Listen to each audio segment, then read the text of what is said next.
Hello दोस्तों, आज का हमारा जो टॉपिक है वो है सौरमंडल, सोलर सिस्टम।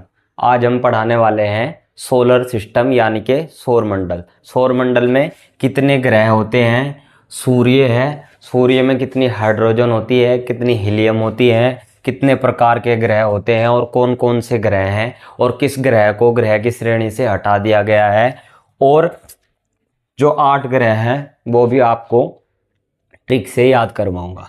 तो नमस्कार दोस्तों, आपका स्वागत है मेरे चैनल पीएस एजुकेशन में। दोस्तों, आज का हमारा टॉपिक है सौरमंडल। मैं सौरमंडल आपको सोलर सिस्टम बिल्कुल ट्रिक से पढ़ाने वाला हूं। तो चलो दोस्तों, वीडियो शुरू करते हैं। देखो, ये सौरमंडल का जो राजा होता है दोस्तों, वो होता है सूर्य। सौरमंडल का राजा किसे कहा जाता है? सूर्य को। सौरमंडल का राजा सूर्य को कहा जाता है। तो सूर्य में क्या होता है दोस्तों? 71% हाइड्रोजन होती है और 26.5% हीलियम। मतलब सूर्य 71% हाइड्रोजन और 26.5% हीलियम से मिलकर बना है, और बाकी कुछ और गैसें हैं, इनसे मिलकर बना है। और सूर्य में जो ऊर्जा होती है दोस्तों, वो नाभिक के संलयन की वजह से होती है। मतलब पेपर में क्वेश्चन ऐसा भी आ सकता है कि सूर्य में ऊर्जा किसकी वजह से होती है? तो सूर्य में ऊर्जा नाभिक के संलयन की वजह से होती है। नाभिक के संलयन मतलब हाइड्रोजन और हीलियम होती है इसमें, और कुछ गैसें भी होती हैं। तो 8 ग्रह है दोस्तों, सौरमंडल में 8 ग्रह हैं। MVEMJSUN: बुध, शुक्र, पृथ्वी, मंगल, बृहस्पति, शनि, अरुण, वरुण। ये 8 ग्रह हैं दोस्तों। 2006 से पहले 9 ग्रह थे, लेकिन IAU की बैठक में 2006 में प्लूटो को ग्रह की सूची से निकाल दिया गया। मतलब IAU की बैठक में 2006 में प्लूटो यानी यम को ग्रह की सूची से निकाल दिया गया। क्यों निकाल दिया गया?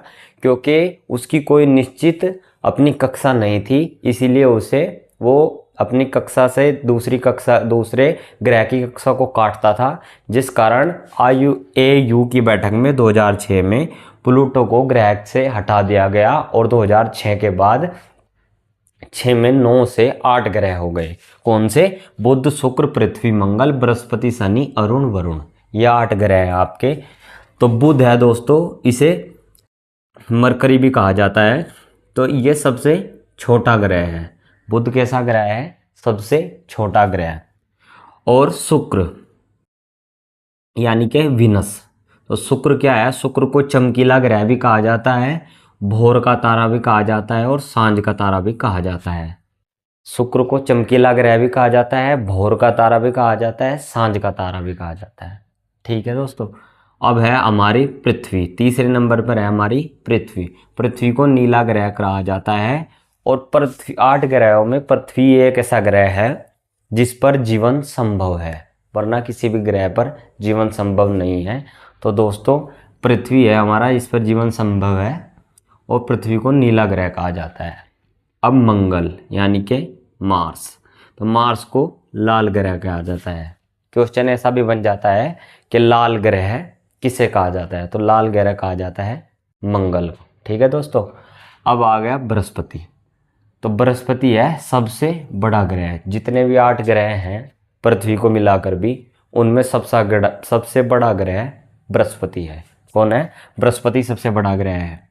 अब शनि क्या है? इसके चारों तरफ वलय हैं, वलय। तो वलय युक्त ग्रह कहा जाता है शनि को।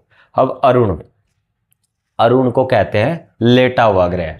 क्वेश्चन ऐसा आ सकता है कि लेटा हुआ ग्रह किसे कहते हैं? तो अरुण के यानी कि यूरेनस को। अब नेपच्यून यानी कि वरुण, इसे सबसे दूर वाला ग्रह कहा जाता है। मतलब सूर्य के सबसे दूर जो ग्रह है वह है वरुण यानी कि नेपच्यून।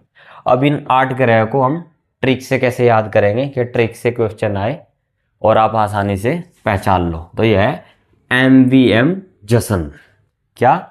MVEM Jason. आपको ये 2-4 बार ये लाइन पढ़नी है, और 2-4 बार दोहराओगे तो याद हो जाएगी।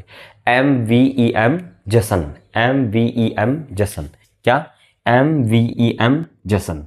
तो इससे बनेगा 8 ग्रह, Mercury, Venus, Earth, Mars, Jupiter, Saturn, Uranus, Neptune, यानी कि 8 ग्रह आपके याद हो गए। हिंदी में करने हैं, बुध, शुक्र, पृथ्वी, मंगल, बृहस्पति, शनि, अरुण, वरुण। ठीक है दोस्तों, सौरमंडल में 8 ग्रह ये बता दिए।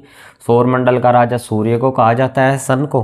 सूर्य की हमारी आकाश गंगा के केंद्र से दूरी 2700 प्रकाश वर्ष है, मतलब 2700 प्रकाश वर्ष दूर सूर्य की हमारी जो आकाश गंगा है मिल्की वे, उसके केंद्र से दूरी 2700 प्रकाश वर्ष है।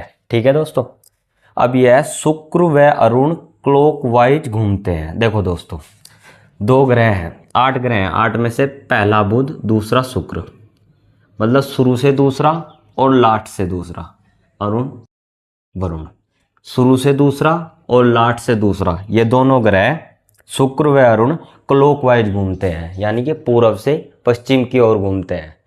सूर्य के जो चक्कर लगाते हैं पूर्व से पश्चिम की ओर लगाते हैं, क्लॉकवाइज लगाते हैं शुक्र व अरुण। बाकी सब ग्रह पश्चिम से पूर्व ही घूमते हैं। ठीक है दोस्तों, ये याद रखना है, बहुत इंपॉर्टेंट है, कुछ ज़्यादा इंपॉर्टेंट है, बहुत क्वेश्चनों में, बहुत पेपरों में आता है। पृथ्वी का प्राकृतिक ग्रह कौन सा है? तो पृथ्वी का जो प्राकृतिक ग्रह है दोस्तों वह है चंद्रमा। चंद्रमा को पृथ्वी का प्राकृतिक ग्रह कहा जाता है। क्या कहा जाता है? चंद्रमा को प्राकृतिक ग्रह कहा जाता है पृथ्वी का। ठीक है दोस्तों, अब ये 2 इंपॉर्टेंट हैं, सबसे बड़ा उपग्रह और सबसे छोटा उपग्रह। क्वेश्चन ऐसा भी पुटअप कर लिया जाता है हर एग्जाम में, ये इंपॉर्टेंट रहता है सौरमंडल से कि सबसे बड़ा उपग्रह कौन सा है और सबसे छोटा उपग्रह कौन सा है। तो सबसे बड़ा उपग्रह है दोस्तों गैनीमेड और सबसे छोटा उपग्रह है डिमोस। अब इन्हें मैं आपको ट्रिक से याद करवाऊंगा। तो दोस्तों सबसे बड़ा उपग्रह है गैनीमेड, यानी कि गैनीमेड में क्या है? ज्ञान। और जाहिर सी बात है जिस आदमी के अंदर ज्ञान होता है वो सबसे बड़ा होता है। ठीक है, तो ज्ञान से आपको बड़ा होता है, सबसे बड़ा उपग्रह है गैनीमेड और ये बृहस्पति का उपग्रह है। अब सबसे छोटा उपग्रह यानी कि डिमोस, जो मंगल का उपग्रह है। ये कैसे करेंगे याद? डिमोस यानी कि डिवोर्स, जो डिवोर्स देता है वो छोटा ही आदमी होता है, बड़ा नहीं होता है। तो डिवोर्स से डोमोस, डोमोस सबसे छोटा उपग्रह है, जिसमें ज्ञान होता है वो बड़ा, जो डिवोर्स देता है वो छोटा। ठीक है, गैनीमेड सबसे बड़ा उपग्रह है, डिमोस सबसे छोटा उपग्रह है। ठीक है दोस्तों, तो मैंने सौरमंडल में कितने ग्रह होते हैं, सूर्य की में कौन कौन सी ऊर्जा होती है, सांख्यिकीय संलयन से सारा आपको ट्रिक से याद करवाया, और 8 ग्रह भी MVM जसन से आपको याद करवाया। अगर आपको ये मेरी वीडियो अच्छी लगी तो मेरे वीडियो को लाइक करें, चैनल को सब्सक्राइब करें, और इसी प्रकार की नॉलेजेबल और अपने कंपटीशन की तैयारी के लिए वीडियो देखने के लिए मेरी प्लेलिस्ट में जाए और सारी वीडियो देखें। थैंक यू दोस्तों।